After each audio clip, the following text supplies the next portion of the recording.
Hello, everybody, and welcome back to the Indieheads Podcast. I'm your host, Matty, at Monterey and Prince on Twitter. On this week's podcast, we have...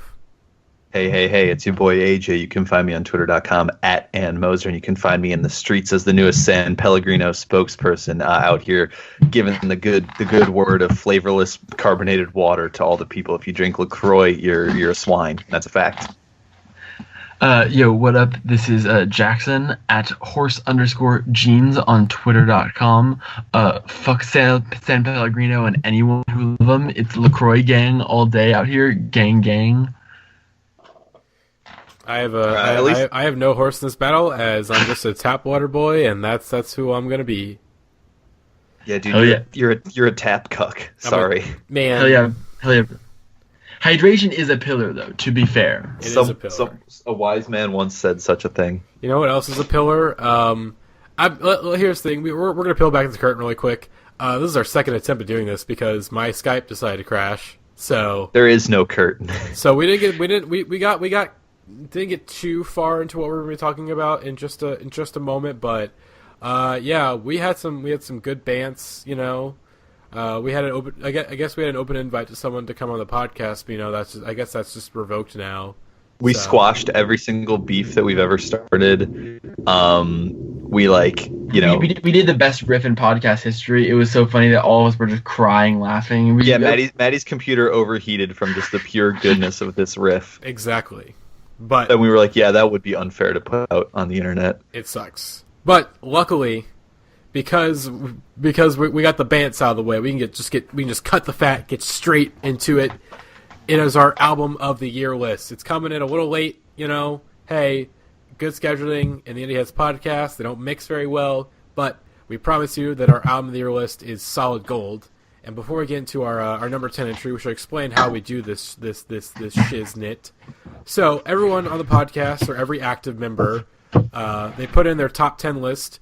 You know, we have a Google Doc with all the awards and our top 10 list, and we then aggregate the top 10 list. So your number 1 entry is going to be 10 points. Your number 2 is 9 points. Number 3, 8 points, all the way down to 10, which is 1 point.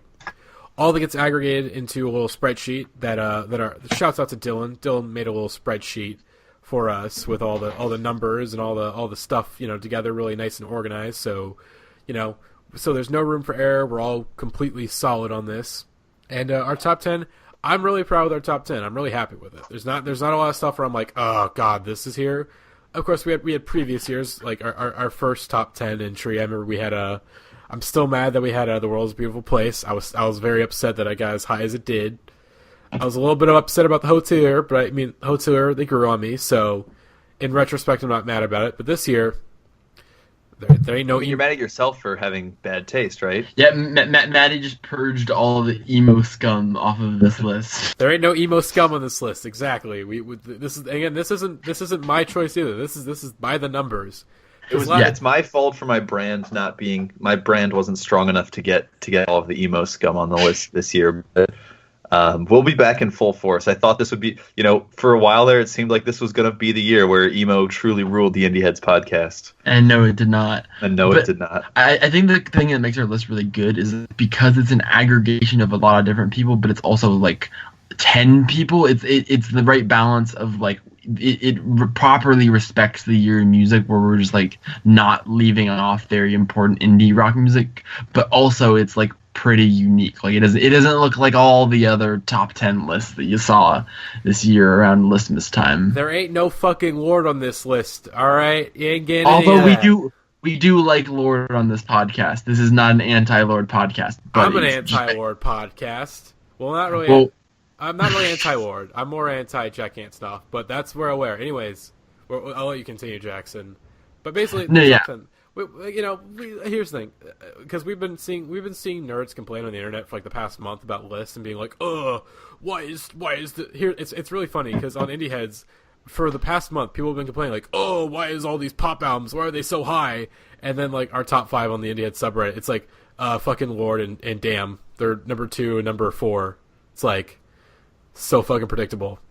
Like you guys, we're not different.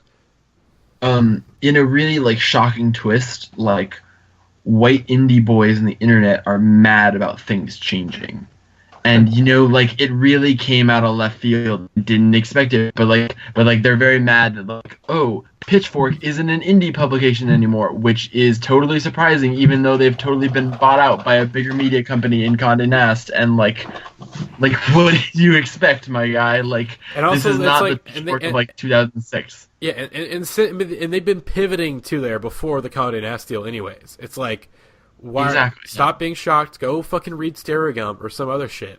Like, and Pitchfork. And Pitchfork still like puts on for like indie artists. Like they're like they're not some important indie artists that they really should be investing in. Cough cough, Japanese breakfast. Cough cough. But like they're out here giving 9.0s to King Cruel. Like they're out here doing good stuff for the indie culture. Things are certainly being done for the culture. Anyway, got to hold it down. Let's get into this list, baby. Let's get it popping. Number 10. All right, here we go. Number 10 is King Cruel, The Ooze. And I'll let Jackson take it from here. The Ooze, baby. The Ooze, the booze, the cruise. It's a good album, folks. It's a really damn incredible album. The second album from London-based singer, songwriter, producer Archie Marshall, aka King Cruel. This is one of 2 albums this year that I wrote a long-form write-up on for the Indieheads Album of the Year series. A good series that hopefully, if you listen to this podcast, you're aware that it was going on. If not, go check out all the write-ups, especially mine, though. Mine are the most important ones to check out. One of them of which was on The Ooze by King Cruel.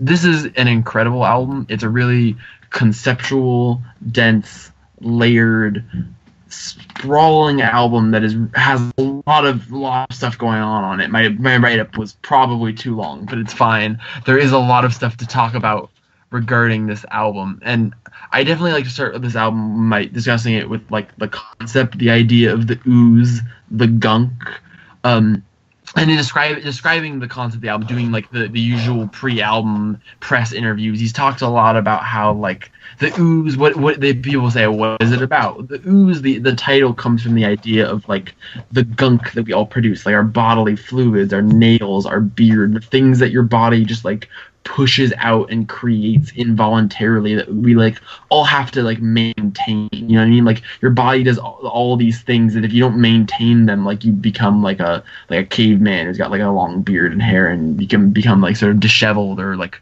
not put together. And the idea that like we also have like metaphysical, emotional things that just kind of gunk up in us that you have to like release out. And a lot of this album is about like the inability to like properly release that gunk and that emotion. And one of the ways it happens for King Cruel specifically is a lot of this album is about writer's block. Like he was trying to write this album for a really long time, and as he was going through, basically the album ended up becoming about the writer's block that he was experiencing in writing it.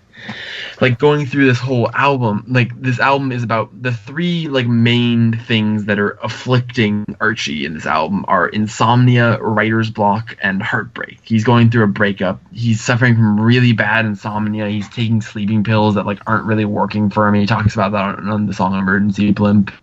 And he's sort of in this like hazy nocturnal sleep deprived place where his usual way of dealing with his like emotions, and like usually when he's going through something, the way that he deals with it is he's like, I create music and that is my outlet for my feelings. And when people who like structure their lives around that then find themselves not being able to write music that they think is like creative or interesting or good, it can be really like mentally taxing. Like anyone who's been an artist or of any kind can tell you like the emotional relationship you have with your art is like a very draining thing, and not being able to make art that you're good at, like proud of, and you think is good is like a very like psychologically tolling experience. And in this album you really see, like, along with it being a breakup album, it's a lot about like this girl who's left him. It's also a lot about like what it means to have writer's block when that's like a very important part of like who you are as a person and how you like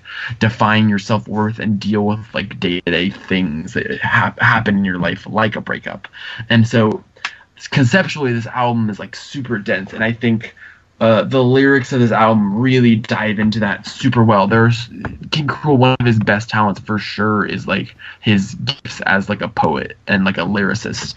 And throughout this album, there's so many like interesting ways that he paints kind of these pictures of this city that he lives in London, specifically in the neighborhood of London he lives in, which is nicknamed Biscuit Town. That's the that's where that song title kind of comes from, the first song on the album. But it does a really good job of like creating the music with the lyrics and the descriptions. It creates like an atmosphere that you're immediately like invited into. Like you really feel like you're like on like a street, like late at night, like in his bedroom, like where he's up all night, and that kind of like, you know, when it's like 3 a.m. and you're like you've been in your apartment all day and just like everything just goes crazy and you're just like, oh man, I feel so weird and just like cooped up and kind of like cabin fever sort of feeling that like really like infuses itself into this album. Like there was a quote from the Ringer piece on this album. I'm gonna pull it up real quickly, just so that I don't fuck it up. But the thing he said is, what happens when you return home and you don't find it restful or restorative, when the very cement of the city you know best is hardening around your ankles, when it seems like there's no quiet place on earth for you to think? That's the question that's like at the center of this album. Is this kind of like, it's about the home he's from, and in some ways it's a romantic portrayal of like the city of London, but in many ways it's about like the claustrophobia of that urban life and the way that it is like very mentally taxing on him. And then like I think the instrumentals and the music of this album really fits well with that, with the whole kind of jazz, post-punk, hip-hop like fusion that goes on that's so distinctly him and so distinct to like what he does, and it allows for like a really incredible like atmospheric album that you really just kind of like dive into, and like for the 70 or so minutes that you're in it, like you're all the way in it, like it completely, it's not just in the background, it's very like immersive and enveloping in a way that is super compelling to me personally. Yeah, I will say the album came out at a very weird time in my life where I think if it came out in like a month earlier, it would have been top 10 for me. Like I would have loved the shit out of it. It would have been perfect for where I was. But like it was just a time in my life where I just like was not like listening to that much music. But still, the album is incredible. Like you could just look at it objectively and be like, this is a fucking like this is a goddamn masterwork. You know, when you talk about, you know, it's a goddamn, you know, it's his masterpiece. You know. It really is his opus in a way where like, so he comes out with the first album, the 16th Moon, which is like a collaborative album. I forget the name of the producer, but like he worked with a producer on that album where it was like a collaborative back and forth work and kind of an extrapolation on his early work. And it was like the first album is like, here's King Cruel, this is what King Cruel is about. And then like since that first album, he's been doing all these side projects because it really felt like he was like in hibernation. Basically, like he used the Archie Marshall side project to kind of tool around with the sort of more hip hop production that now finds its way worked onto this album. And this is like, all right, I debuted, I introduced the world to myself, and then I spent some years like, one, he was really struggling to write this album, but he was also kind of like exploring different parts of his sound and things, and here it's like, all right, I'm ready to drop like a really extensive long album that is like, here's the next like full complete like work from me. And I definitely feel like the time he took to write it and the time he took to figure out exactly what it was going to be totally paid off, even if the album can be a little long and can be like a little kind of vast in its reach. I think it's one of those albums that's a little long, but also like I look at the track list and there's not an album on here where I'm like, oh, this is the one that you should cut. You know what I mean? Like there isn't like clearly any filler here. It really feels like it's all part of the experience. It's just a matter of the fact that like every once in a while, sometimes I'm like, this experience is a little too much, and I don't. But like it is so like specific to him and so singular in his vision that it's really easy to get lost in this album for 70 minutes. Like there are a lot of 70-minute albums that like get boring, and I don't think this is one of those per se. Oh no. Yeah, no, I mean, no. I really think that like this album is best listened to as a cohesive whole, and like if I have any problems with it, it's sort of that like the songs individually like don't stick out from each other, and it is just this oppressive, long, all-consuming experience. But like you were saying beforehand, the instrumentals are just so fascinating, and I really admire the way that his vocals are kind of layered beneath all of the instrumentation, and so it's just these like weird, quirky sounds that are kind of, you know, the most prominent thing that you're listening to. And so there'll be like, you know, strange guitar riffs or these really weird like looping effects, and just this like really kind of gross and grimy sound to the whole thing that is just like so very like unique to this album. And that's obviously the most interesting part of it, just because the vocals are so sort of, you know, distanced and distracted from any kind of like real tangible substance that it's almost like he could just be vocalizing and it would be just as interesting. But it does just kind of lend it to this like, it doesn't really belong to any explicit genre, and it really doesn't sound like anything else I've heard this year or for a while beforehand. It's not, it kind of walks this weird line between like rock and hip hop and jazz fusion. And yeah, like I'm not head over heels in love with it, but I do think that like just to throw it on every once in a while and to just like live in this weird world is really an exciting experience. And it is like an incredible achievement to kind of look at what it does like as a project. It is very sets out to do something, and I think does it very competently. Yeah, in general, like with the whole this album, I think I really think this album, like, it does so many like music. I for me at least, I do have a lot of standout tracks from it. Like I love the way that like many sections of this album do kind of bleed into each other in a way that is like, it really keeps you engaged. Like there's some great like transitions between songs and some kind of like, and one of the things that's cool about that is like the way that like he uses his voice in so many different ways, where like some tracks it's like really front and center and he's really like, his vocals are like the primary thing you're fixated on, but then other tracks he kind of like, his vocals might not be in the beginning of the track and they'll kind of wander in halfway through, or he'll be like kind of completely laid back and like detached from it in a way that doesn't feel like lazy or boring. It feels a very like intentional choice to be kind of detached from the soundscapes that are going on in it. And I think in general, just yeah, like there are a lot of just incredible songs in here. Some highlights for me for sure. Slush Puppy is that shit. It's really good. I love that song. I love Emergency Blimp. I love the title track, The Ooze. I think is really like the emotional centerpiece of the album, coming like 3 tracks from the end of it. Is a really like lyrically, that song is absolutely fucking incredible. Midnight One is great as like the real like true breakup song of the album. It's just so like completely defeated and just grief stricken in a way that is like very, very emotionally compelling. And throughout it, there's just so many great songs. Dumb Surfer, Biscuit Town. It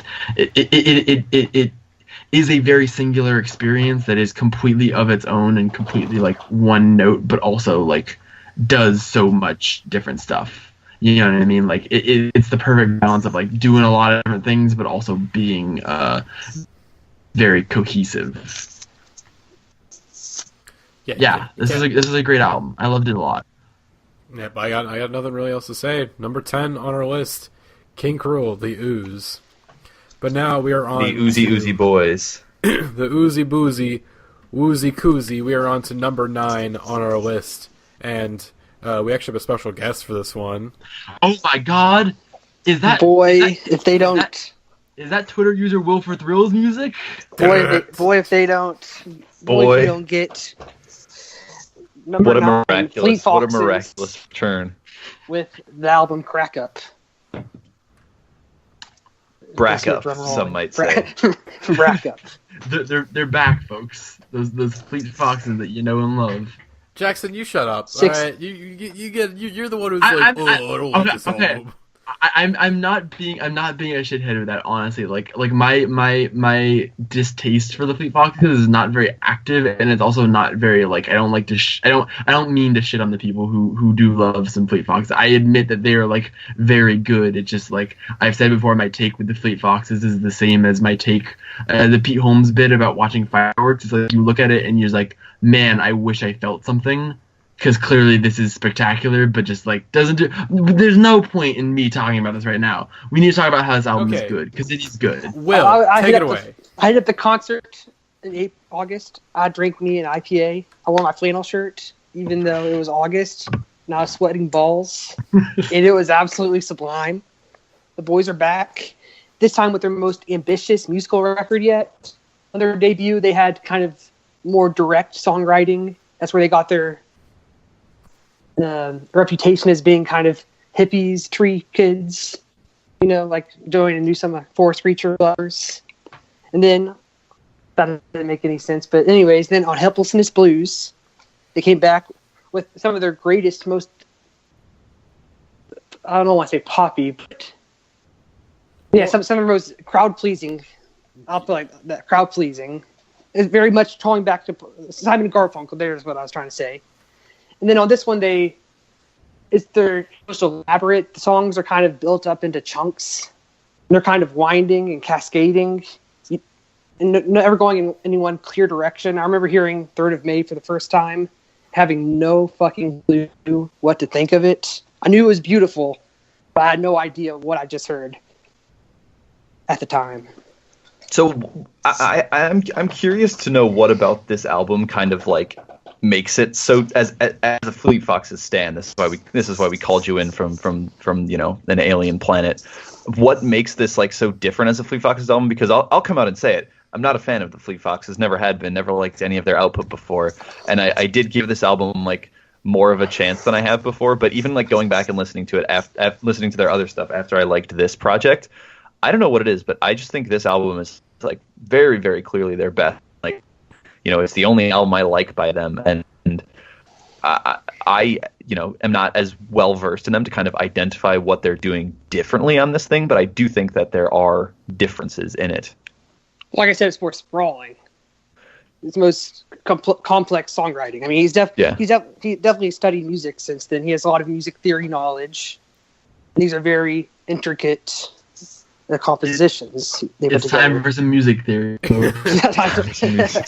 I think too, a thing about Fleet Foxes that's like, it's sort of a shitty like stereotype of them, but it is just like white people walking in the woods music, and like you listen to it and you're like, ooh, I think of like fall and flannel and beards and like white chai lattes and all of that, just like bullshit hipstery type stuff. But where the like, maybe it's literally just the cover art, but I feel like the sort of environment of Crack Up is much more like interesting and evocative than the old Fleet Foxes stuff does. Like, it doesn't feel like kind of cheap imitations of folk music, which is sort of what my persisting problems with the Fleet Foxes had been. But in this case, it feels more like that, like grand, expansive, right, real rock, capital R rock music. Like there's actually, I mean, is it a rock album? I feel like it kind of rocks harder than any of their other stuff, and like there are definitely those moments of like the banjos and the lots of the choruses still sound like Fleet Foxes choruses, but I do think that like the layers of instrumentation that are going on in this thing and the way that like there's a lot of long songs that grow and change like definitely makes it more interesting and like immediately attention grabbing than past Fleet Foxes stuff, for me at least. It's actually funny to do, like there's one like moment like on the 3rd of May. It's like that part after. Was I too slow? Did I change overnight? Then that no. It reminds me of like for like 4 or 5 seconds. It reminds me of Swans. Yeah, there's a little bit of like this is sort of like Swans meets the War on Drugs at times. Like a little like if it it's like the War on Drugs playing Swans songs. I was going to say Swan songs at times, but sure. Yeah, like something we've sort of danced around a little bit too is this is one of those albums that is just like comprised of really excellent moments. I mean, like starting off from that first track too, which like is probably still my favorite thing on the album, but the way that song evolves and like all of the drops and the build-ups and the changes are just like immediately striking, and you're like, oh, they went ahead and did it on that opening track. That's the thing about most like there's some songs that kind of slow, like Merkstoffe and Cassius. So they kind of start slow. But then they have a payoff that rewards you for your patience. And it's definitely worth the wait. Yeah, that opening is wild. Like that's like immediately like at least like when I listened to this album, I was like, oh, we're in for something really different here. Like to come back after a long time and to give you something like I Am All That I Need or is just like wild. I remember someone like last year, Robin's always responding to everyone on Instagram, and someone asked him about last fall, asked him like what kind of like instrumentation he'd hear on the album. And then he just goes on listing on and on and on and on and on, like every instrument I've ever heard of. And then it's like, that's just the opening track. Yeah, I mean, this song has so much going on, and I love the way it goes from like just within the span of like that 6 minutes, it goes from like loud to quiet to fast to slow, and like and back and forth, basically. Like it is a really impressive song. Right. It's basically it's the perfect like it's the perfect summation of the entire album. Like basically it's 6 minutes of, hey, this is what you're gonna hear throughout the rest of the album. You're gonna get some of this, you're gonna get some of that, you're gonna get some of this. It's perfect. Yeah, like go ahead and bail now if you don't like this.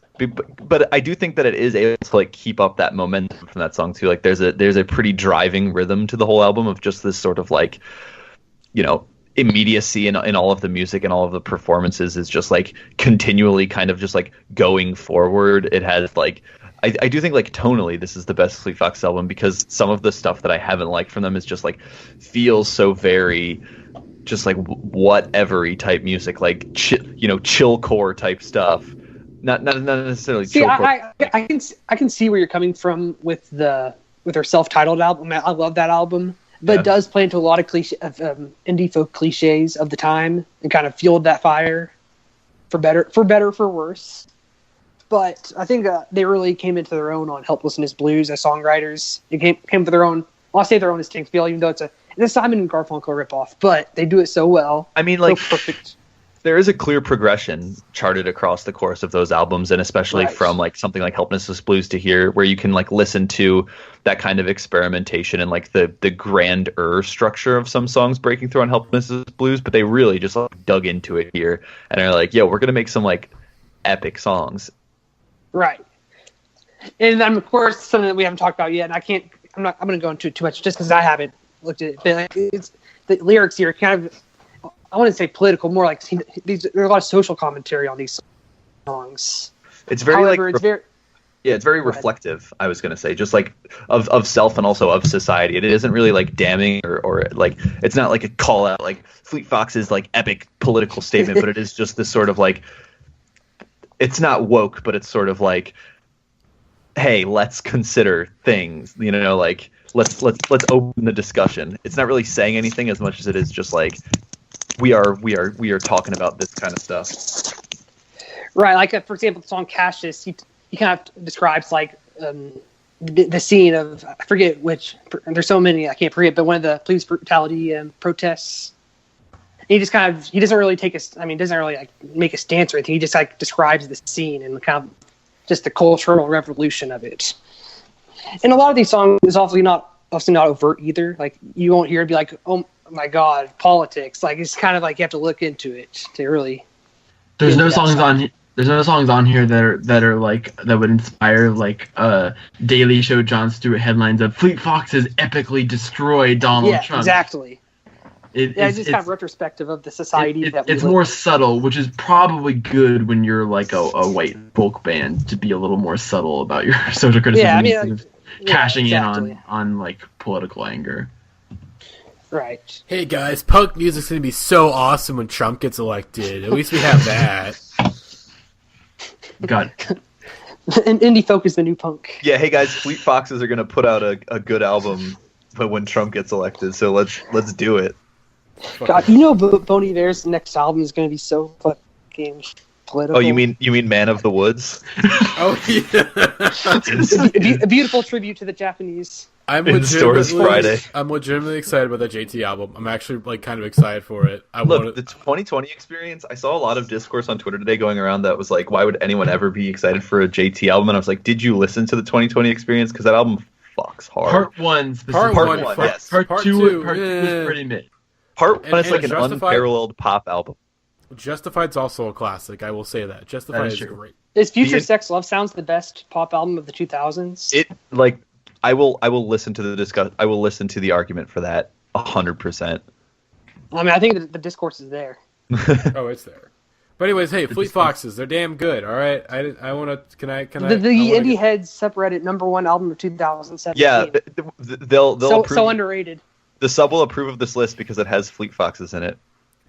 Oh god, I was really sad to see Fleet Foxes so low. I was really sad to see them not even on the list. That's just so sad. Another list without Crack Up? What the hell? What's I going think on there's here? a popular So misconception that we don't like Fleet Foxes in this podcast, mainly just because I am and the couple other Fleet Foxes senders are pretty vocal about it, and I just talk a lot, so that tends to influence how the general opinion of it. But like we do like the Fleet Foxes here. I mean, my defining brand on this podcast for a very long time was does not like the Fleet Foxes. See, you still have Modest Mouse though. You don't like them.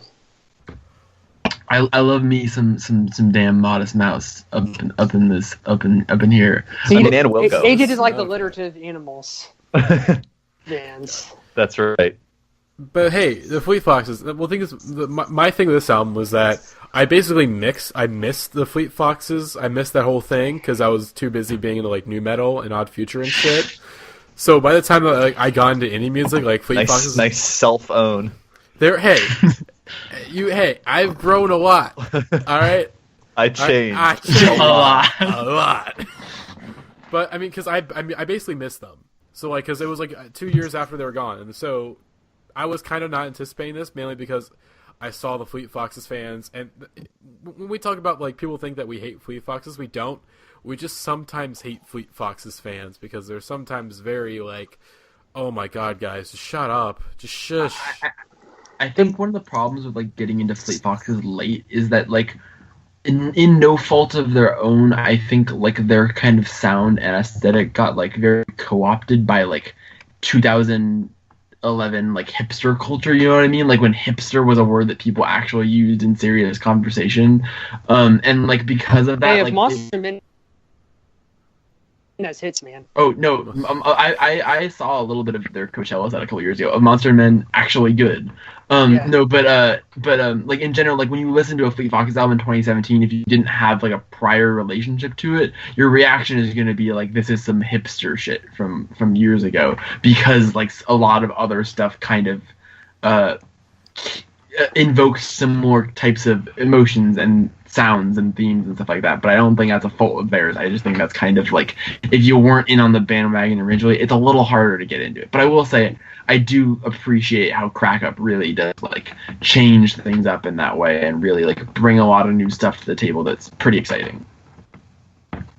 Yeah, and like I said, it's also as we mentioned, it's very. I would say it's very cohesive at times. But there's some times where they kind of I wish that Third of May had a better intro. Like I really wish that it transitioned better from like Kept Woman into that. We're talking about Kept Woman into Third. Oh, yeah, I did when I heard that song first. The first time I heard it, I thought surely there's a transition into this. Surely, but then as soon as I heard what's it called? I Am All That I Need. I knew I was in for anything. Oh yeah, because like the I first do three think tracks, they that- all really transition really well into each other, and it's just like, oh man, like this is something. Like this is some damn good shit right here.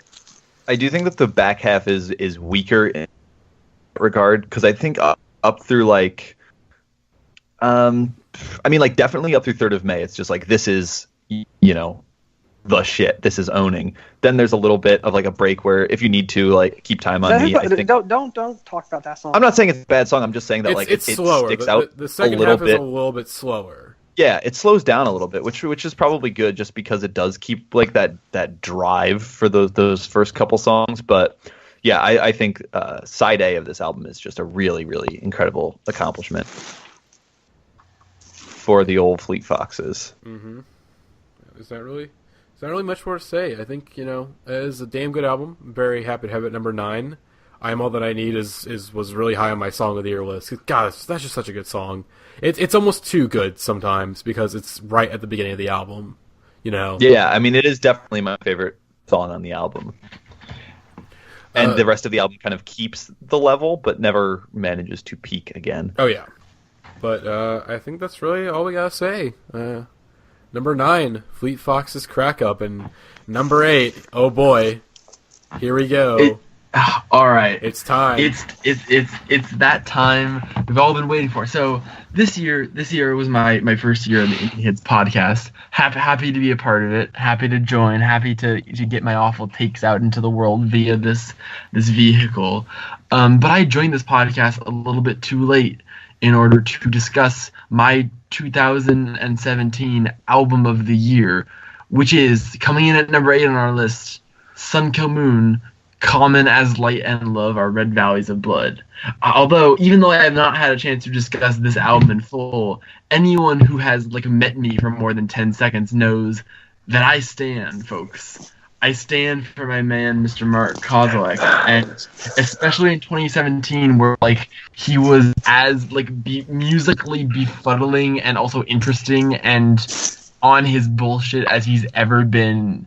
This album really acts as the magnum opus of what was a truly insane view of Mark Kozlek related content. You know what I mean?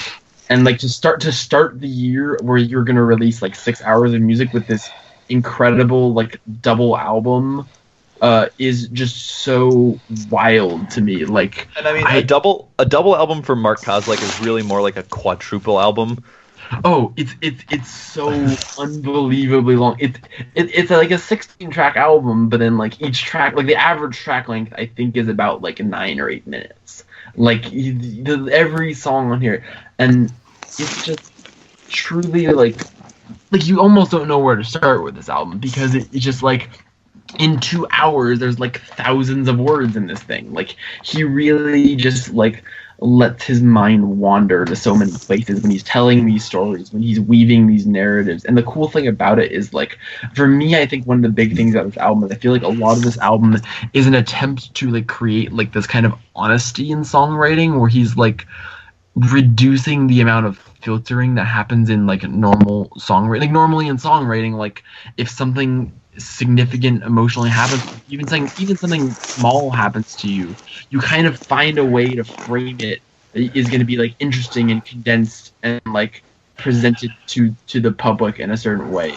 It's hard to make completely unfiltered thoughts, and Mark Kozlek's well, I'm gonna make honest art by rambling it out over these long 8, 9, 10 minute long folk songs.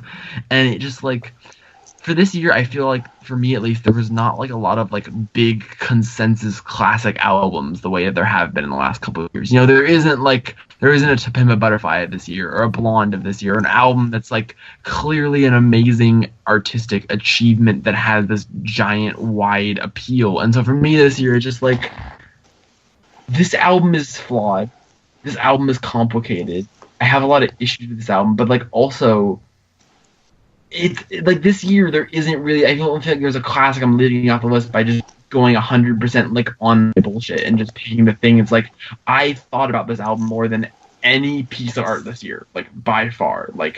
I have spent late nights just lying in bed I can't believe Mark Kozlek made a song in which he talked about a dude who murdered another dude who was an Eric Clapton impersonator, and then said hot, hot heat and yacht rock and dad rock all in one song. That happened. That was a real thing that happened, and it keeps me up at night because I just there's so much mystery to kind of unravel in the way. And the other thing about this album is that when you first listen to it, it's oh my god, this is a actually senile middle-aged man who's just rambling about inane bullshit.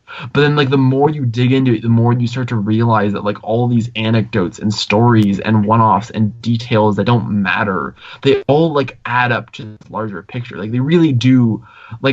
The decision on one song to tell the story about going to the Manny Pacquiao fight, and the decision to also talk about growing older with his girlfriend and feeling one day he's gonna have to leave her, and then the way that those two stories are presenting it, in Chili Lemon Peanuts in the spoken word, he tells the story about Manny Pacquiao, the older boxer in this fight, and he's bet on the fight, and then he also tells the story about his girlfriend and talks about his own personal relationship with her and stuff like that, and it's why the way that initially seem they have nothing to do with each other, but when you listen to the album more and more, you start to realize the way that the way that all these stories are connected in a way that's not necessarily intentional by Mark, but it more signifies like how lots of different things in our life are connected by these same important like themes and values and parts of like what it is to be a human, and how like the way that he writes songs, he can like pay attention to like the way that these small things, small seemingly mundane things in our life have these like larger significant like themes and consequences attached to them, and he does such a good job of like finding poetry in small places on this album, especially because like even more so than like a Benji or Universal Themes, this album will spend like long periods of time talking about things that only Mark Kozelek cares about. Like there are 2 songs of this album devoted to talking about the same true crime mystery, like 2 separate songs that fully talk about the same like Elisa Lam murder, but like it's less about like what he's talking about and more like the way that it's presented and like what his own attachment to things he's talking about is. Yeah, I mean, I said it before, like on our original podcast, but this is Mark Kozelek achieving singularity, and like it is peak Sun Kill Moon, and I don't think this is the album that would convince anyone who like wasn't already as obsessed with Sun Kill Moon as we are that like, you know, what he's doing is valuable, and like, oh, like no one listens to this album and goes, man, I really like want to get into Sun Kill Moon. I really like enjoyed that experience. This is not the gateway. This is like the logical conclusion to which again is another thing he like exactly wanted, because Benji being so well received and like so popular really rubbed him the wrong way and like caused him to do stuff like Universal's Themes and the Desu album, which were like obviously obtuse and kind of like intentionally off-putting for different reasons. But like on this one, you do get a lot more of like the melodic Mark Kozelek that came through on Benji, and like this, you know, the somber, slower, like talky stuff. But then also just that weird fucking, I guess we'll just say it, like rapping Mark Kozelek that pokes through on here every once in a while. It is wild across, and like also this album I feel like is really great because like more so than his other part, because it is so sprawling. Like he really hits so many different like tones, and like there are some songs in this album that are like really like sympathetic and beautiful and melancholy and heartbreak, but then there are other songs on there where he's just like angry or funny or like obviously like the Philadelphia cop skit is like he literally has a skit on this album. Said Dr. John Misty. That's all I need. That's all I need. Put it out there. He said Dr. John Misty and Sufjan Stevens and Jim like and it's like it's just like he really gives you like himself in like there are very few albums that I feel like embody the actual like personality and character of a human being making it more than this album does, because he just kind of lets it all out there. Like there's no like, oh, like he's like, I'm really passionate about like true crime and boxing and this, and there's no part of Mark Kozelek, the things that interest him and fascinate him, that gets left off here. Like it's all on here. You're getting 100% cause, baby, and like it had for someone who is like intellectually and personally fascinated with Mark Kozelek, like that's really great for me. And I think this album, like even if it's not an album you ever return to, or even if it's not an album you return to very much, like there are few 2-hour listening experiences that are anything like this. Like there are lots of people that definitely listen to this album that are like, I'm probably never gonna listen to that again, but like that was a very like stimulating, engaging, weird just journey I went on, you know what I mean? And like at the very least, like this definitely isn't like what I recommend as a gateway to get into Sun Kill Moon, but like I think anyone who's remotely interested in the Mark Kozelek like experience like needs to just like go on this journey at least once. Just like let him take you where he's gonna take you. I mean, it gets weird. It's absolutely compelling, just on the virtue of being that it's so fucking weird. If you have no point of reference, of being like, why are we jumping around between like national tragedies and boxing fights from like the 60s, and then also just like, you know, why is he reviewing a movie for like 9 minutes over like this looping guitar track, and then are we talking about like all of the things he's been eating, and like it is genuinely unpredictable in a way that like very, very few pieces of music are, just because you literally have no idea what the man is going to say next. Remember when we thought like the blue crab cakes line was like funny, and we thought like, oh man, he's so like talking about random shit, and we had no idea just how far down the rabbit hole. Panera.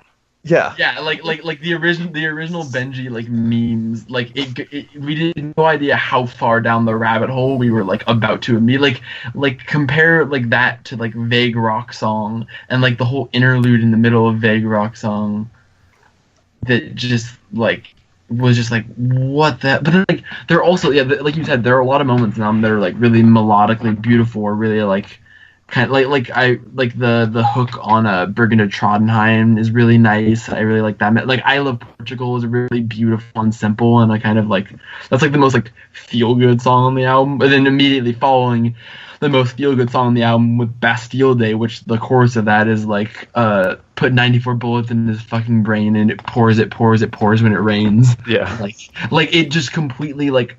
And a lot of what this album like really it was recorded in like the first 6 months of 2016, which is basically like the descent into the madness we live in now. And I feel like this album really captures like so many of the different like things that I feel like when I look at Twitter. And he's very anti-Twitter, but you know what I mean? Like when you like take in just like everyday things in the world and like true crime stories and movies and culture and all this stuff and just existing in the world today as we do. And I think Mark Kozlik is especially gifted at doing that because he is like so empathetic to everyone that he meets in his life, and like the way that he tells stories about people, he just like has this uncanny ability to like hear other people's stories and like them and kind of like sympathize with them and understand them in so many different ways. Like the song on here, he talks about the woman who's like sitting at the pier, and he's like, I could see in her eyes that she was like hurting something bad, and he talks about like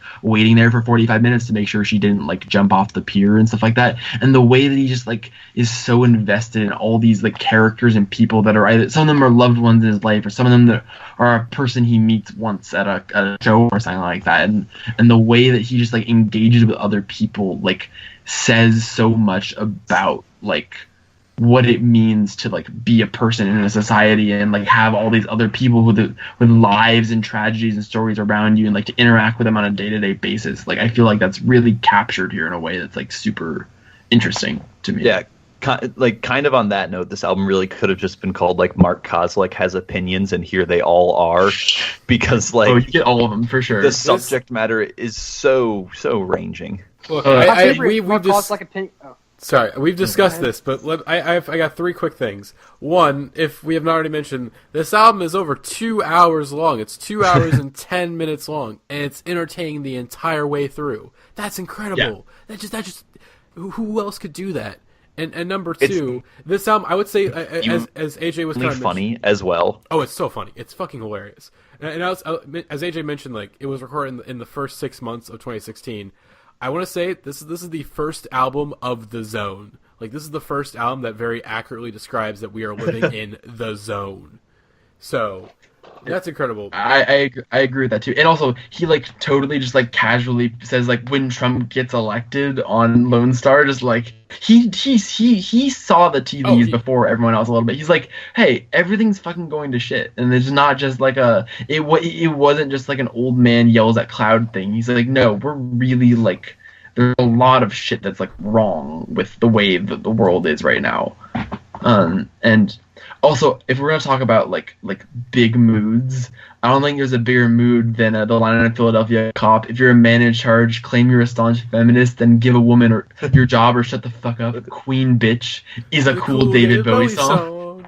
Unbelievable.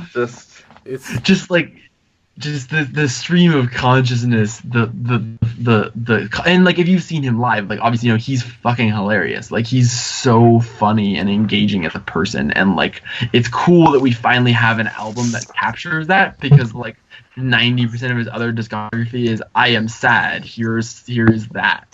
And like to have an album that like really captures him fully as a person for better and for worse. So like yeah, everything that made an album like Benji so special is just like blown the fuck up and drawn out here, which I think does a disservice to like the relatable emotional aspects of Benji, just because like if you talk about that kind of stuff for so long, you're eventually going to hit a point where it's like I can't really relate to that as much anymore. Like specifically on songs like I Love My Dad and like I Can't Live Without My Mother's Love, or like Michael Line. those kind of songs that were like anecdotes, but also kind of had that universal truth to them. And then, but what works better on this album, I think, than Benji is just that weird, like almost name droppy, just kind of like Midwestern malaise type stuff of just being like, hey, like this is life when it's shitty and stuff, and like I'm going to a fucking Panera Bread, and like I am, you know, eating ramen noodles, and I'm going to the studio. I love all of his talk about like how he's making the music, like while you're listening to the songs or whatever. Like, you know, I recorded this song at this date or whatever. Like I'm waiting to do the drum tracks and all of that fun stuff. And like the way he like shouts out all of his bit players in his band and stuff is just so fascinating.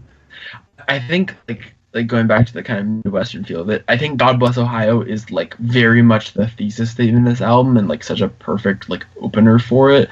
I mean, for one thing, a lot of the song, the album, the end of the song is sort of about like the power of song and like how strongly he believes in it as this kind of like moving is the most important thing in his life, obviously. But then also the way that like that song basically contrasts the fact that like Ohio is his home, it's where he's from, and so he inherently has all these positive like memories and attachments to it, and like it's the place where his mother's from and all these things. But then also like at the same time there is this poverty that hangs over where he's from, and like this kind of gray cloud, as he describes it, that hangs over the place that he's from, that really like has these conflicting feelings, where in some ways like he likes going home because it reminds him of being young and it reminds him of his family and all these things, but also there is this inherent like sadness to the like the way the way he captures like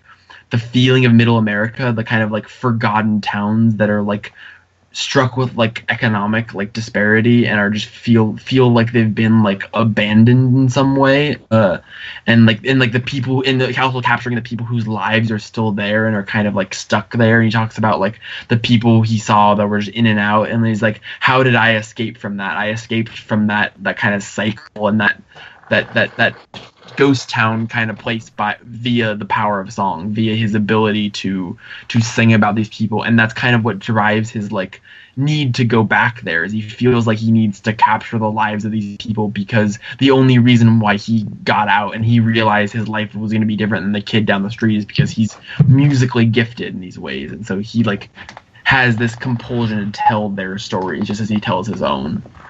Honestly, speaking of which, my favorite quote by Mark Halslick this year is in that interview with Conor Oberst before the album came out, and he was asked about whether he identifies as still as Ohioan or if he thinks of himself as a Californian after living there for 30 years. And he says, "I'm turned off by elitist attitudes. There's a lot of that in San Francisco.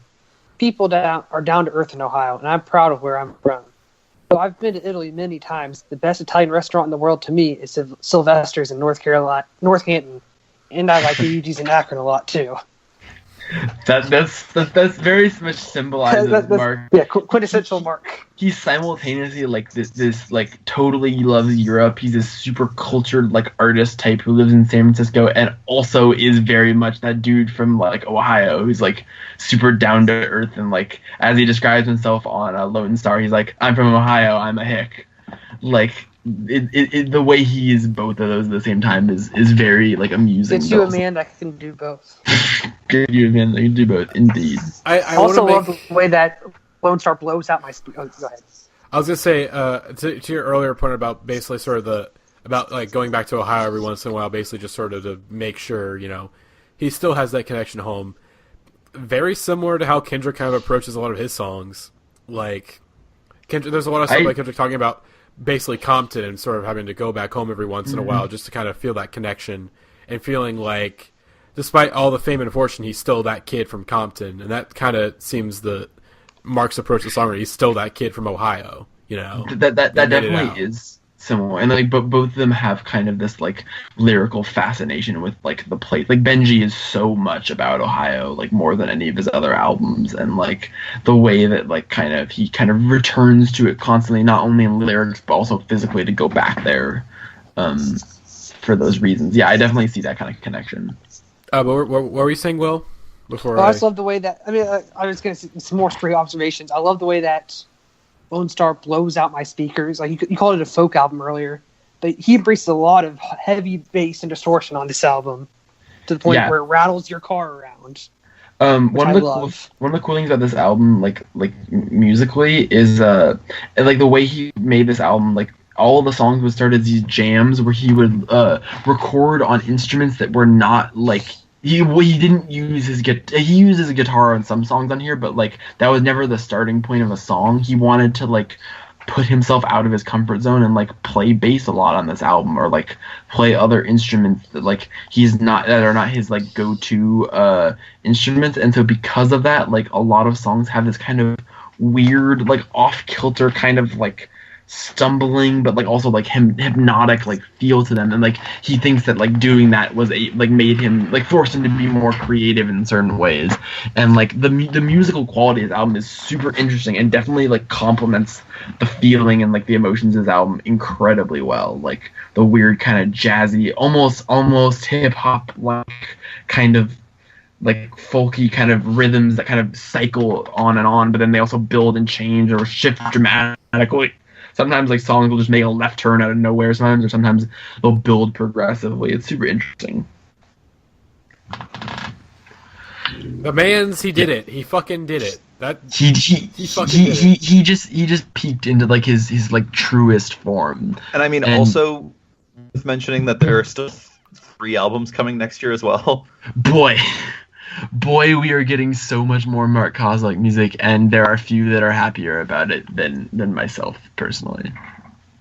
Oh god, it's just I basically my final thoughts on this album is that I love Mark Kozlik with all my heart, and that my favorite podcast this year is the one that we did on this album, because we are all just trying to decipher it and just being like. I think like a good portion of our conversation was, are we being trolled? Like, is Mark Kozlik trolling us?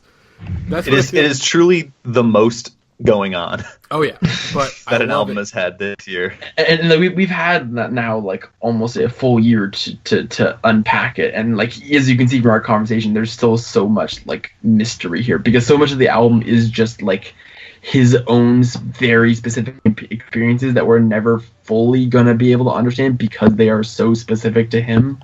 But like that's also part of the appeal of this album, is the way that like he made something that is so unbelievably specific to him that we all can find little bits and pieces that we can connect to our own lives in this thing that is just like pure cause. Also, I was very happy that when I read the track listing, I was really worried that like Sarah Lawrence College Song was gonna be like those fucking SJWs type thing. Like that was. But it's just a really nice letter. It's a really no. But you know, the next song he does, or was it the one before that? Because he does do that on one song, doesn't he? I mean, a little. He. So not on the song before it, I think a little bit on Windows House Wage maybe he does. Oh yeah, he has a thing where he's like, what if I play a college show and I'll talk to some girl and some voyeuristic blogger will purposely read too much into it and go home, report it on Cyber, tugging his dick and wait for clicks. Yeah, memorized. Yeah, like Mark. That was off the dome, baby. I just listened to this album too much. Mark comes across as a curmudgeon a lot on this album, but it's also just kind of like a charming curmudgeon. We talked a little bit about like, you know, how he kind of uses the word like transgenders in a way where he's like compassionately reaching out and trying to show like genuine allyship and all of that, but just like on a fundamental level does not understand what he's talking about. He's trying to be a good person, but does not understand what that entails. Like he's on the right side of things, but is not caught up on any of this discourse of just like how to operate in these spaces, but he's like, I am trying to be a good person. It's just maybe tough. Exactly, and it's just like a 50-year-old person from Ohio. There's certain like ceilings to how woke that person can possibly be. But like it comes back to the sort of like empathy, where like even though like he definitely was like that's like not so that was like a wrong move there, and like it's not that we shouldn't like critique him for that. It's more that like clearly he genuinely like the other things he says in that song, like saying that like they're humans and they deserve dignity just like you and me, and things like that are like clear where he's like it's for him it's not about like being woke for the purpose of like look how cool and hip I am. It's more like like really genuinely he cares about other like average people in a way that is clear in all of his music. Yeah, this album is a lot.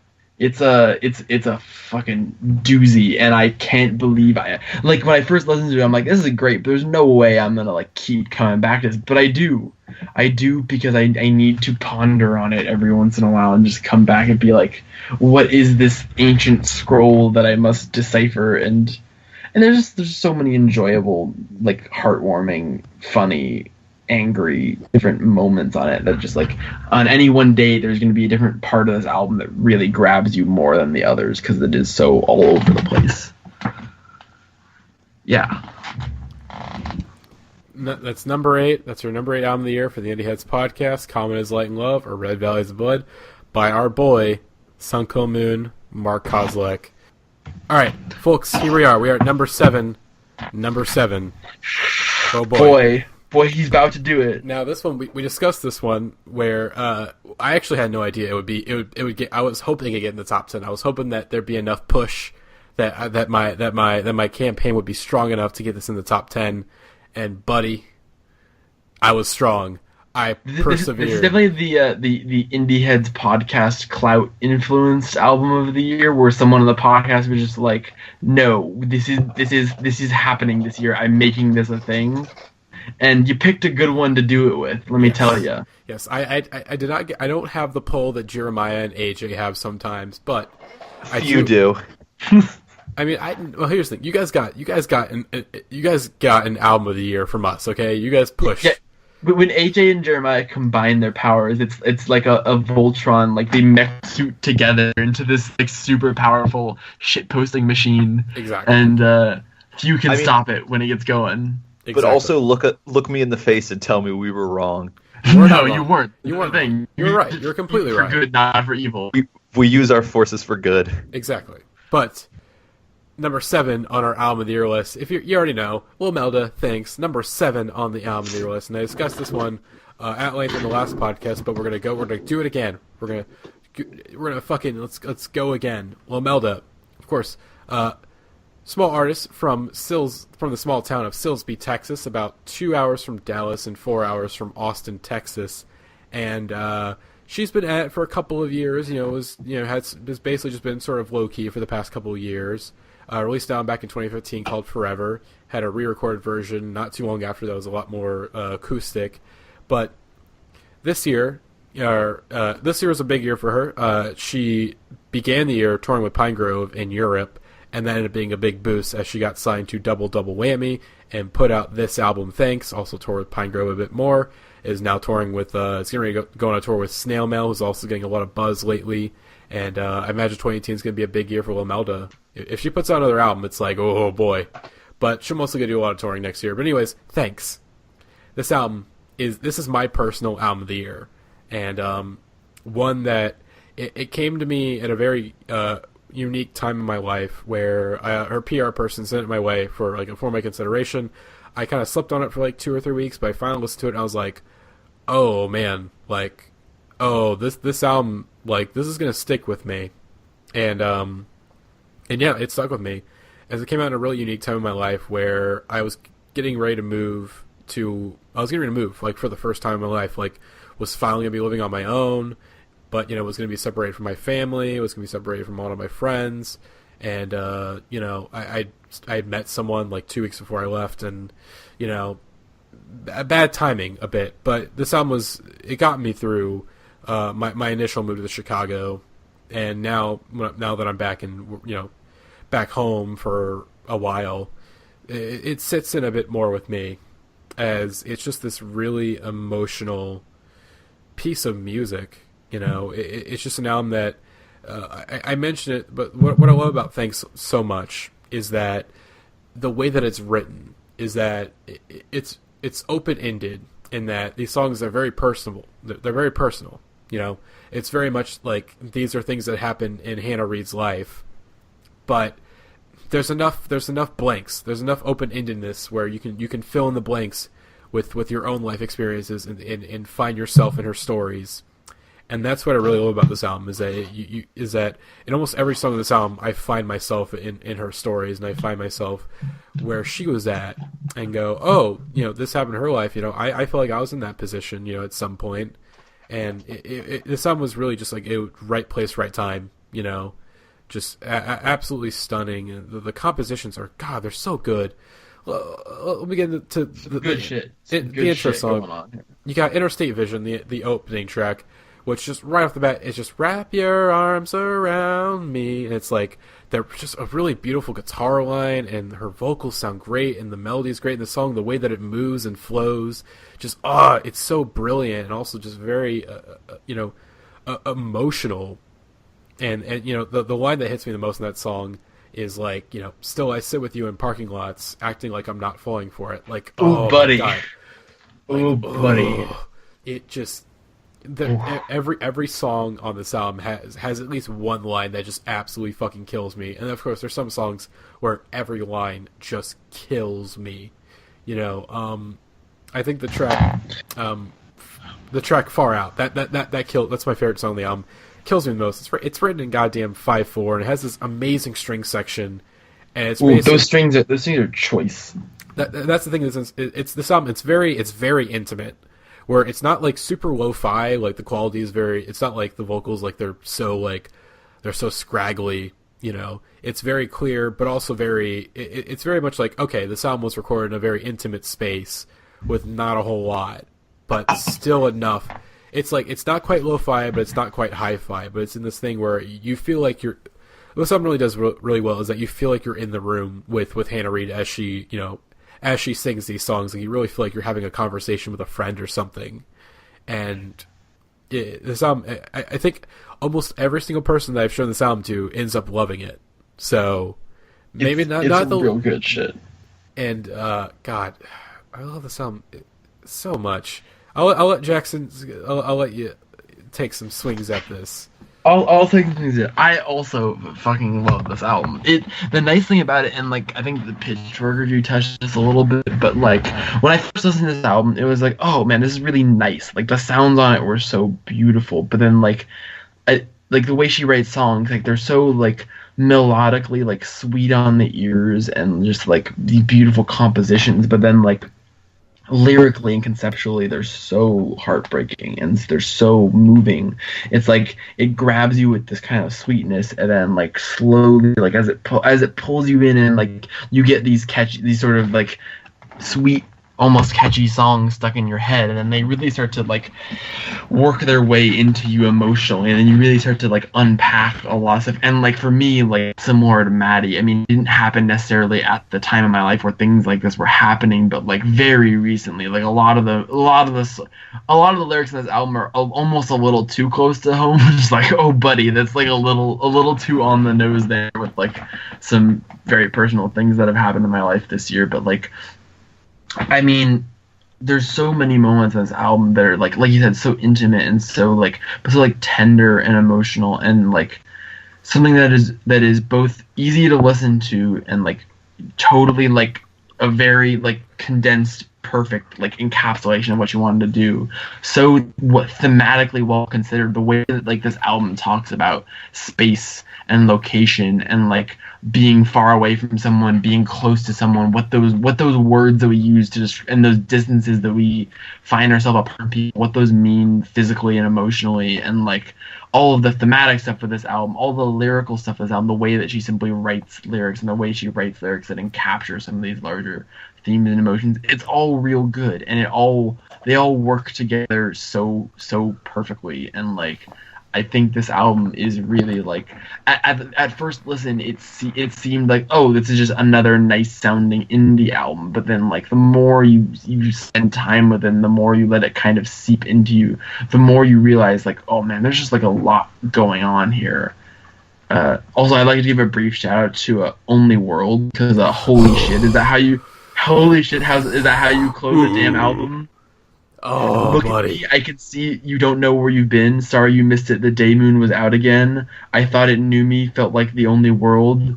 Oh boy, you're in for some shit right there. You're in for some real stuff. And AJ, I'll let AJ go real quick. Go ahead.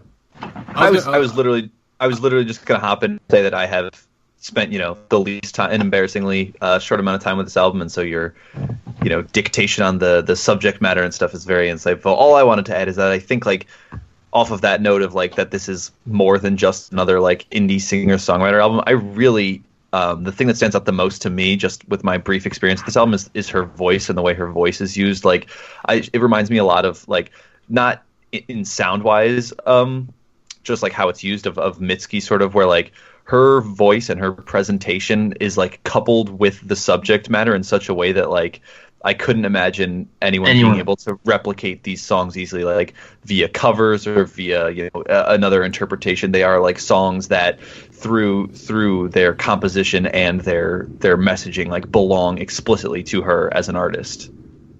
Yep, exactly. And I was going to mention, that's the thing. It's just not another.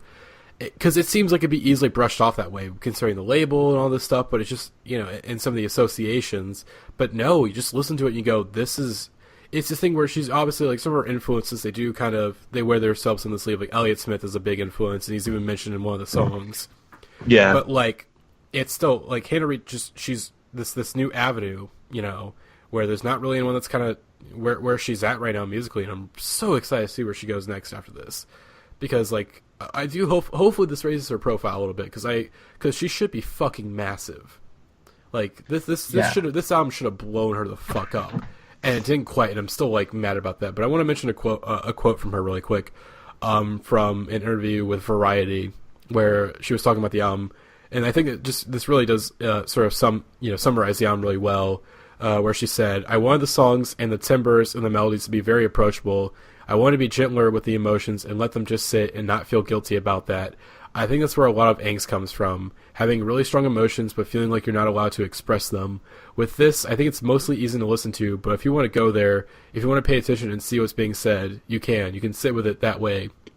And that's what I love about this album, is that you can easily just listen to it as this really pleasant piece of indie music, but whenever it's time where you're in that mood and whenever you're paying attention to what she's saying, you're just fuck. Whenever you're ready to smash that motherfucking feeling sad button, this album is ready for you. It's like one of the best early tweets of this year was the Mitski tweet where someone tweeted at Mitski "I'm back on my bullshit listening to Mitski," and Mitski quote tweeted, it was "Welcome to the bullshit. We've been waiting for you. We've drawn a bath."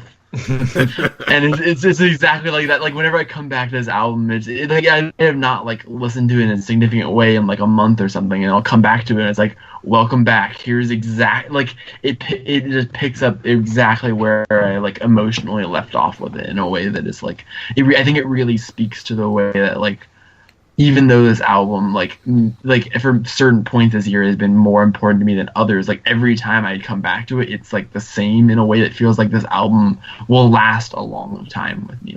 I'll be able to come back to this album in 2 years and feel some of the same things I do now, and I think that kind of speaks to her gift as a songwriter to write things that are really cut to the core of some of the larger stuff she's talking about, while also being very personal. Yeah.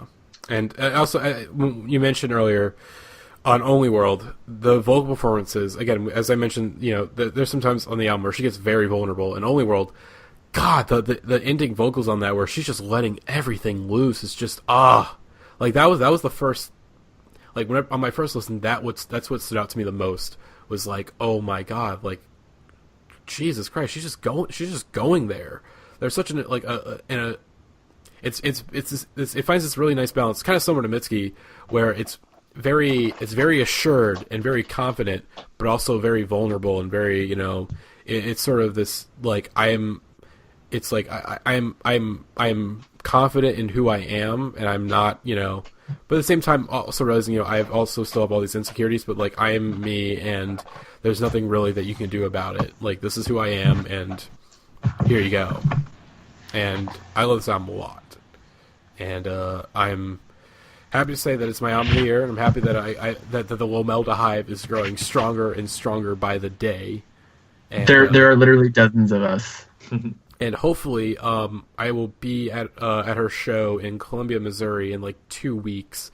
I'm hopefully I have a car by then because I really want to make it out to that show because I gotta support like the Lamelda Hive. For the brand. It's gotta be it's strong. It's gotta be alive, and I have to see her because it's like this is like the closest she'll be to me for all year. So it's like I gotta. Real quickly, while I was gone for a second, my connection dropped out. Did you talk at all about like the themes of this album, like with the like location stuff? See, I because I didn't want to mention it because I already talked about it on the last podcast, but I imagine we'll probably have some new listeners. But basically, the core of this album, it's all about distance, both emotional and physical. Where, as I mentioned, she's from a small town in Texas where, you know, she's like 4 hours from Austin, Texas, 2 hours from Dallas, so she has to drive like hours and hours to see her bandmates, and on this album, at least, it implies that she has to drive hours and hours to see, you know, her significant other, and how that distance, you know, really, you know, chips away at her soul, and how that really, you know, affects her relationships, and how it sort of hurts them and makes them grow stronger, and just basically, in that distance is this killer, and it's also this grower, and the entire album is about that. And then the other cool thing, lots of mentions about, you know, locations and. Exactly. It's about driving and stuff, and it's not corny at all. It works perfectly. Like exactly. Like one of the cool things this album does is like with like the song titles and some of the lyrics, like on Only World, like she has the two lyrics where she says like wondering where in the world are you, and then the line later where she says we're not where we thought we would be right now, and like these kind of things about like not only like her physical distance from like her bandmates and her significant other, but more about like using location as a way to manifest like larger things. Like, what does the sentence mean? We're not where we thought we would be right now. Like it doesn't mean like where you are. It's about like her location in her life, her location where this relationship is, where her feelings are, and then like the similar things were like the kind of feeling of like even when they're together, even when she crosses these distance, she sits with him in these parking lots and feels a distance even when they're together. She feels the effect of the distance even when it isn't actually there. And like all the song titles in this album, like From Here, Out There, Far Out, those kind of titles that are about like your distance relative to something else, not just specifically where you're located, and kind of that being a very consistent motif that's returned to so many times throughout the album really like drives it home, and it's like wow, it's like very well conceptualized front to back. Shit, man, shit. I mean, I don't really have much to say. I kind of let everything out there, man. I think we both. It's good. It's fucking good. It's really.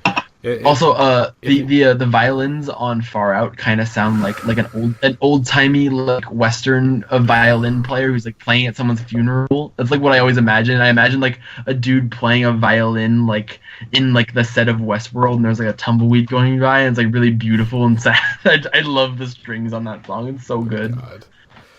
Hey, you know what? Hey, that's it. Thanks, Lamelda. Number 7 on our album of the year list, and my own personal album of the year. So if you are a fan of Matty Core, this is the one. Okay, but we are now at the end. We're coming to the end of the episode as we have one more pick before we get into our top 5 on the next episode. And our number 6 pick for album of the year is those motherfucking National Boys. They're back with a motherfucking new album this year, and it is called, I forgot the name, Sleep Well Beast. Sleep Well Beast. The National Sleep Well Beast is our number 6 album of the year, and I'm going to let AJ take it from here since he is our most profound national boy on the podcast. Yeah, perhaps you've heard of this band from the great state of Ohio. I mean, they're pretty prolific within the indie rock space. They're one of the few, you know, true kind of like stars of the scene that are out there doing it, really just like a big old indie rock band. And they like really took a lot of time and put a lot of like thought into this album. They've basically been touring off the back of Trouble Will Find Me since they dropped that album in 2013, and like in sort of the intermediate like managed to, over the course of a lot of sessions and like recording and writing, managed to like put this whole album together. And what I think Sleep Well Beast does the best is prove that the National are a band that kind of refuse to stagnate and just kind of coast on the sound that they've established for themselves, which is very melancholy, downtrodden, drawn out music. And they get pretty experimental in regards to their past material on Sleep Well Beast, where there are like synths and some harder guitar riffs and some like very interesting song structures with things like Walk It Back and Turtleneck. that really don't fit anywhere else into their discography. It reminds me a lot of a little album called A Moon-Shaped Pool by those boys, the band called Radiohead, where it's indistinguishable as, you know, that band's sound, but also does things with, you know, subject matter and does things with instrumentation that like the band has not done before, but you kind of look at it and just go, of course they would pull that off. So like, of course, you know, the National pulls off these really kind of like synth heavy lead sections and this like weird electronic glitchy sound that they're messing around with sometimes. And I think Matt's vocal presentation here, like contained in one album, is the most varied that it's ever been on a National album. You kind of have like Alligator, which is the one where Matt is mad, and Trouble Will Find Me, which is like the one that kind of sounds like Matt is on sleeping pills for the entire time. But this one, like sometimes he's yelpy, sometimes he's very talk rocky, and sometimes he's still got that like low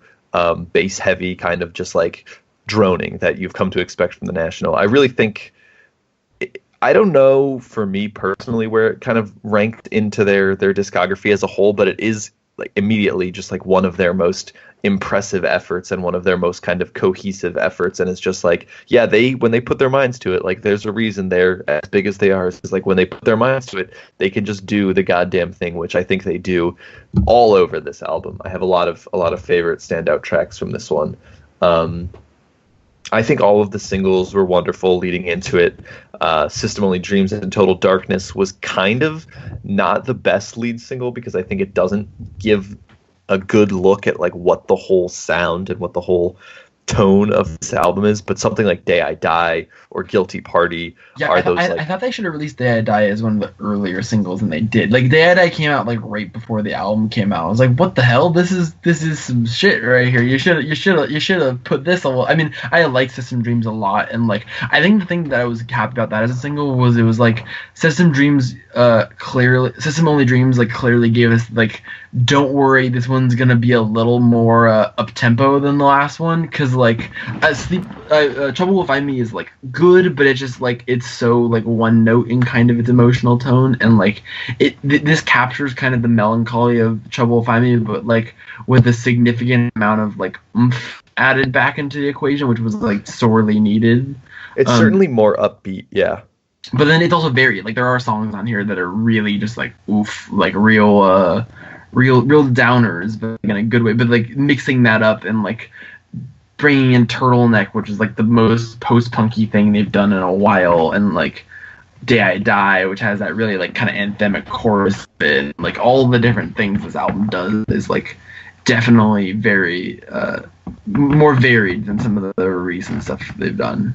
Yeah, my favorite song on the album by far is I'll Still Destroy You, which like has the classic kind of just like National dourness to it, but also brings in the new sounds they're messing around with here. I think like the lyrics on that track are so strong, and the way it kind of like slowly builds across the whole thing is just like, when this album first came out, I was like listening to it pretty obsessively that weekend, and every time like a different song stuck out to me. But once like I'll Still Destroy You clicked with me, I was just like, damn, that's a good fucking song, and like, damn, this is a good fucking album. Like the National just, there's really no other way to describe this album for me. Just like they just did it again. Like they're one of my favorite bands of all time, and this one is just like immediately carves out that place in their discography of just being like, they're still on a roll for me personally. Like that, this is 5 or 6 albums now in a row that are just like incredible, all within their own regard. And like they do a thing that kind of, you know, the National have their space that they occupy when it comes to music I want to listen to, but like when I'm ready for it, it is that good shit,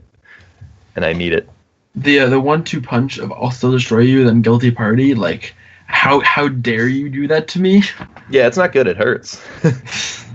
I think so. This is like my first year, like getting into the National. I mean, a little bit last year, but like as I said in my my little write up thing I did, I'm a 20-something white male, and I've got a beard. Like me getting into the National, it was just waiting to happen. It was in my DNA. Just like eventually this is gonna happen. And then for me this year, Alligator really clicked for me in the way that and I've been waiting for a National album to like fully kind of hit me, and it did, and it was a real good feeling to like be like, oh, I get this now. You know what I mean? Like, because like I think their music is like, it captures such a specific emotional palette that like if you have tried to listen to a National album for the first time. Oh, did we lose Jackson? I lost Jackson on my thing. Well, if you try to listen to a National album for the first time, you're probably going to have a good experience, especially if it's this one. Good at like very specifically doing that. Oh, he's back. Okay, We didn't hear Jackson's- any of that. Oh, you didn't hear any of that? Yeah, whatever you just said for like the last 10 seconds, there was nothing. Oh, well, I was basically talking about how, like, the National, it's, like, such a specific mood that, like, when you're in the mood for the National, it's, like, it's not what I listen to all the time, but, like, as I've gotten more and more into it, it's, like, there are some times where the only thing I want to listen to is exactly the National, you know what I mean? Like, it just hits that certain, like, emotional kind of tone of, like, dourness, but also kind of, like, longing and kind of, like, wistfulness that's so specific to their music that I really, really appreciate. I've learned to appreciate recently. Yeah, I mean, Matty, what's your like history with the National? My history of the National is that if you remember my low effort review from this year, there is a certain amount of alcohol that you have to drink in your life to make you a National fan, and I've not drank that amount of alcohol. Like I've never. Okay, we'll get. I like. Okay, here's the thing. I like Boxer, but here's the thing. I've not fully dived into the National because I have not had a moment in my life where I like where it's like, okay, it's time that this is the right shit for me. I don't hate the National. There's nothing against them. It's just like it's not the right time. Like I said, I fully stand by my alcohol take where I have not drank enough that. Have you listened to Alligator at all? Wait. Alligator's one before Boxer. I listened to Alligator a while ago. I would definitely get that. Was the one for me this year that like, I really like Secret Meeting is just like a fucking perfect song. Like Jesus Christ, like Alligator is still by far my favorite National album, and I think that would probably be the one that resonates with Matty the most. Yeah, it's very post-punky. It's kind of got some Interpol vibes going on in there, but it's its own thing, and it's good. I hate. Like I said, when the time is right, I will. I will fully get the National. It's just the time. All right, so the time our goal for right. Our goal for Pitchfork Fest 2018 is to get Matty drunk enough that he becomes a National fan. They're probably. Are you? Hey Jackson, are you coming to Pitchfork Fest this year? Or are you going to make it? I very much might fuck around and go to Pitchfork Fest this year. Like it's especially because I don't know what's going on with FYF this year because there's so much stuff about apparently another person involved with FYF. There's like a sexual assault misconduct thing going on there that seems just like real bad, and it might be time to distance myself from that brand and hop on the old Pitchfork bandwagon, baby. Because especially if the lineup is good enough, like I'm definitely it's gonna be good enough. Here's a good Pitchfork. The lineup is always good. Like it's never I mean, the both times we went, I remember at 2016, I was like, "Oh, the lineup is it's so bad." And it's like it's not. And then it was great. By the time it happened, it was great. Like it was perfect. There was some again. Basically, like here's the thing. There's always an act. Basically, there was only one bad day last. Like this year, now it's last year, 2017. There was only one bad day, and that was Sunday. But there was still like some stuff I wanted to see. It was just like early on, it was just kind of bad. And then there's one act that is bad now. So Sunday was not a really good day, but Saturday and Friday were stacked. I'm excited to see what the lineup is. And also, it's good to be there with your friends. It's good to be there with your best friends in the goddamn world. Okay. I do really want to shitpost with y'all IRL and link and build. That is very much in my intended future. So hopefully we'll all be there again next, or a good amount of us will be there next year. So I can personally fight AJ for not listening to Endless. Yeah, if you wanted to. AJ is like he's built, like he's a man. All right, he's a real man's man. He's extra thick. He's extra. So that was Jeremiah used to be extra thick, and he's now a mean lean fighting machine at this point. Now the thick boy is Will. Will's our thick boy. And I'm getting there. I'm a bit of a thick boy. But, Indieheads Podcast be getting real husky this year. Yeah. Indieheads Podcast. It's big boy season. It's goddamn cuffing season on the Get yourself a big boy. Get yourself a big boy. Were we talking about the National? Are you guys? We were talking about the National. What a good What a good band. I will say I do like this album. I didn't dig deep into it, but I liked it at the time. Like I like Day I Die is really great. System Only Dreams and Perfect Darkness or Dream in Total Darkness is a really good song. There's one here. I think I want to say it's Turtleneck. Hang on a second. Turtleneck is the really high energy one. Yeah, Turtleneck's great. There's one that's like really like a lot more electronic than the rest of the tracks. I'm trying to remember which one it is. Was it? I'm trying to forget. I'm trying to remember. I mean, I'm gonna let me do some quick like glance at some of these. Is it Empire Line? Maybe it might be. I think it might have been Empire Line. I remember that one starts with like. It's Empire Line. But yeah, I said I'm just I think 2018 will be the year that I get into the National because I'm turning 21 in 2 months, and baby, I'm searching. Brother, we're ready to get drank. I'm searching for a job right now, and it's like I can feel it coming a little bit. All right, it's almost time. But I think. Yeah, one like last thing I'll say about this album is that like it isn't really surprising if you were or weren't already a National fan. Like I don't think it does really much new to be like, oh, so this is what the National's capable of, but it is just kind of like an offering from them that doesn't play into the things they've established for themselves, but is still like so instantly recognizable as a The National album. I agree with that completely. Like it's the perfect mix of like we're doing new stuff, but we're also playing those hits that you love. You know what I mean? It's like equally pleasing both in a way that's super satisfying. Yeah, shout out to that. They are one of the best live acts you can see these days now too. They're fantastic. Oh, I have heard. I've heard from my National Stand brethren that they whip ass live. Damn. So I think that'll do it. That is part 1 of our Album of the Year cast, and part 2 of the podcast awards. We'll be back in a couple of days with the rest of our list, our number 1 through number 5. We got some. Again, I will say, on a personal level, this is my preferred list. But our top 5, it's got some heaters. It's got some opposite of heaters, but like it's like the quality of a heater, but also just like, damn, son, damn. But yeah. we got a lot to talk about in the next episode. It's gonna be a good one, folks. Yes. Tune in. So we'll be back in a couple of days with the rest of our Album of the Year cast, and then we'll be talking about what the rest of 2018 for the Indieheads podcast is gonna look like. So probably more bad content, if I had to guess. More bad content from teenagers with a very low amount of musical maturity. In 2018, the Indieheads podcast will get even more horny than ever before. And that's a problem. This is the discourse I've been waiting for. if it's even possible. Oh, God. All right, we'll see you guys next time. Bye.